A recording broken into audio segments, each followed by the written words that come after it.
Violent, cold cases never grow cold for victims or their loved ones. They never do.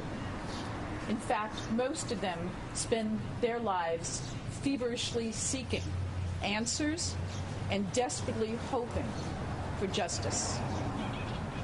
The Santa Barbara County Sheriff's Office began working on this case decades ago, as have most of the other multiple law enforcement agencies across our state. Over 2 years ago, in a true show of great leadership, Sacramento District Attorney Anne Marie Schubert formed a Golden State Killer Task Force.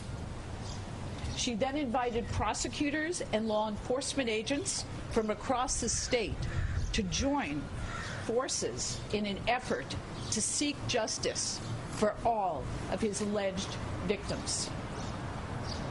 Chief Deputy District Attorney Kelly Scott and Santa Barbara County Sheriff's Detective Gary Kitzman were immediately assigned to this task force. From that moment on, we never stopped hoping or believing that an arrest would be made. On April 24th, at approximately 4:30 in the afternoon, I received that call from District Attorney Schubert. She told me that Mr. DeAngelo had been arrested. My next call was to Detective Gary Kitzman. Just a few hours later, Sheriff Brown sent Detective Kitzman and his team to Sacramento, where they began their investigation of Joseph DeAngelo. Joseph DeAngelo is a suspect who must be presumed innocent unless and until he is found guilty. Throughout the last 16 days, I have been in constant contact with the sheriff's team as they continue to send reports to Chief Deputy District Attorney Kelly Scott and Deputy District Attorney Ann Knudsen. Together, over the last 16 days, law enforcement agents gathered evidence and conducted interviews. We then reviewed those reports and listened to interviews.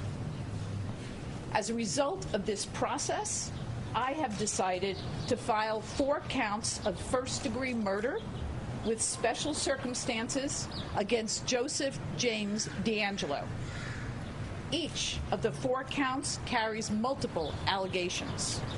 Each of the 4 counts carry the potential for a sentence of life without possibility of parole or the death sentence. The exact date that Mr. DeAngelo will appear in our courthouse is yet undetermined.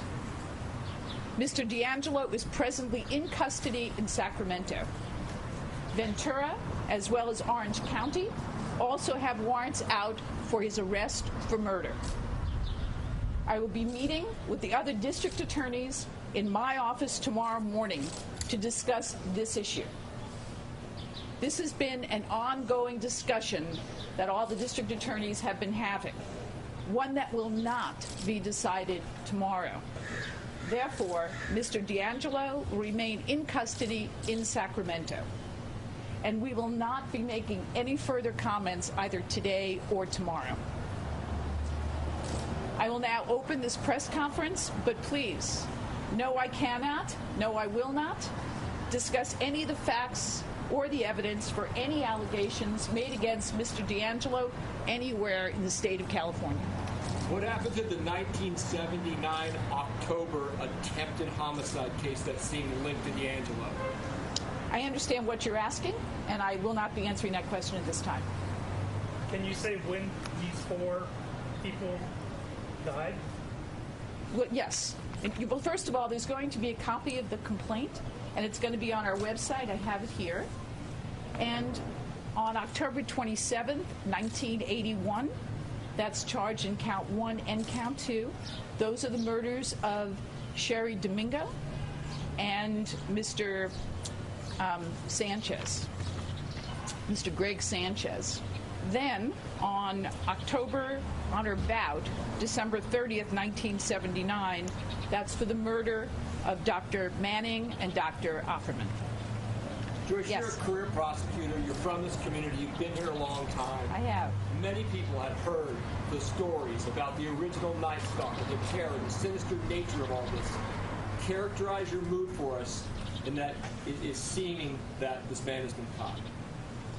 I can tell you that at 4:30 on April 24th, when I heard the voice of District Attorney Schubert on the end of the line, I began to get my hopes up. And then when she gave me the words that victims across our state have been wanting to hear, I teared up. As a prosecutor, I'm always in search of truth and justice. And have you heard from any of the survivors of the victims or the victims themselves connected with these cases? I have. And I've heard from them. What have they Can't said? discuss the content. No, not going No to tell sense you. for what they've said? No. I want to be so careful.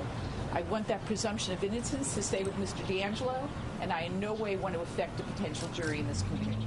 What are the advantages and disadvantages of the fact that we have this widespread case of maybe bundling everything together and having just one trial or having separate trials of different cases? I understand your question. I have a list of priorities. The first one is to address the needs of the victims, their loved ones. The second is for the justice for the people of the state of California in the larger sense. And the third is judicial economy. So when we first look at victims and their families, the people of the state of California, and judicial economy, those are all the different things that when I'm meeting with the district attorney's office tomorrow, when I'm meeting with the other district attorneys here in my office, those are the kinds of things we'll be discussing. Something like this is really unprecedented, but we will all be sitting at that table and we all want the same thing.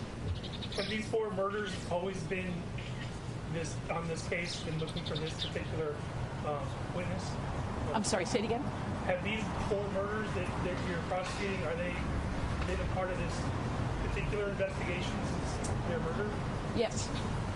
They've been part of the investigation since the murder decades ago. Can you explain the delay? Hang on one second. Well, Go what ahead. is it about the evidence that was collected over that 16-day period that kind of crossed that threshold and led to these charges being filed? What happened during all these decades is the investigation continued. As of April 24th, when Joseph James DeAngelo became the suspect, then the investigation was more a closer examination of that evidence.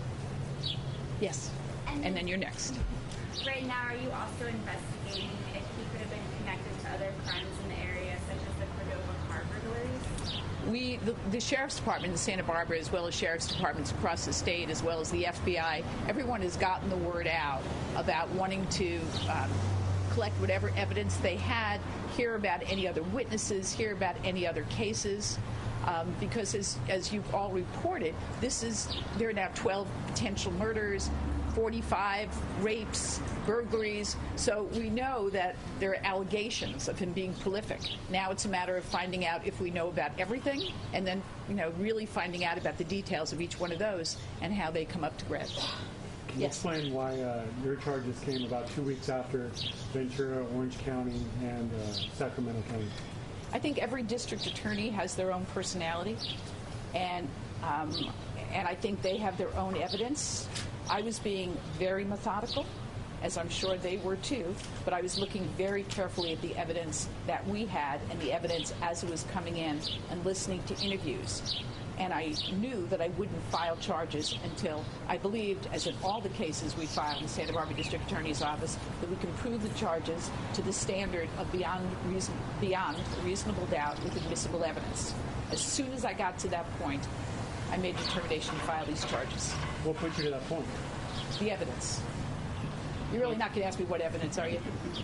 So specifically which DAs are going to be here tomorrow? Yes, Orange County and Ventura County and Sacramento. So that's Anne Marie Schubert, correct. So Anne Marie Schubert, Greg Totten, and Tony Wakakis. That's so far. And other district attorneys may be getting in touch with us and ask if they could be here. And of course, everyone's welcome. How long have you been setting up? I mean, it seems kind of like a conference here. How long have you been setting this up? Which part, tomorrow? Yeah. Well, remember, it's only been 16 days, so it was within those 16 days that we've set it up.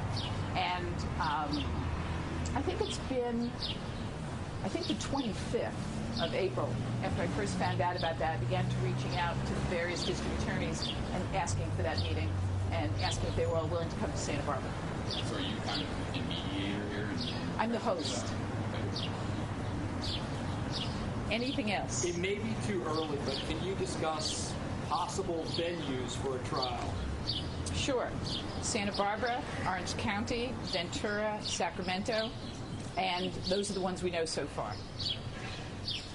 Joyce, normally when there's a charges filed, there's a clock that starts ticking for the defendant to appear in court. How does that work in this case since these other jurisdictions are working? Okay, there's a complaint warrant, and the warrant then begins. So the timing is not an issue because of the complaint warrant. The warrant's out there, it's in the system, and now it's a matter of when we can bring them here and begin the trial. So we're fine in terms of timing. Do you expect to come out with a decision tomorrow after this meeting? No, definitely not. It is quite a process, considering I haven't heard about the needs of the victims throughout the state. None of us have talked to each other about that particular issue. And then the issue of where the best venue is, if in fact they all come together. And then judicial economy. All of those things are very important when we're dealing with a case this large. But after we have those conversations, I'm confident that we'll be able to figure that out. And when I say figure that out, it means will each district attorney try the case in their jurisdiction? Will they all be brought together and placed in another jurisdiction? Will some, but not all? That will all be worked out. But I think tomorrow is the beginning of a face-to-face conversation, and I think it'll take some more time. I don't know how much time, but I've always believed that justice delayed is justice denied. This has been a very long process for the victims in this case. Do you have a preference on it being tried all together versus separately? I truly want what's in the best interest of the cases and of justice, and until I hear from the other district attorneys, I don't. Yes? Did DNA evidence from either murder scene specifically leak to DeAngelo? I'm sorry, that's me. I don't know if you can answer this, sorry. Did DNA evidence from any of the cases directly link to DeAngelo? You're right, I can't answer that question. Okay. Anything else? Joyce, have you heard from all 4 victim families in Goleta area? We have contacted all victim families in Santa Barbara County, and I haven't spoken to the district attorneys to make sure they did, but before we had this press conference, I wanted everyone to know what to expect. So yes, our office has personally done that. The head of our victim services is Megan Riker-Reinchild. She personally did that. Thank you all very much.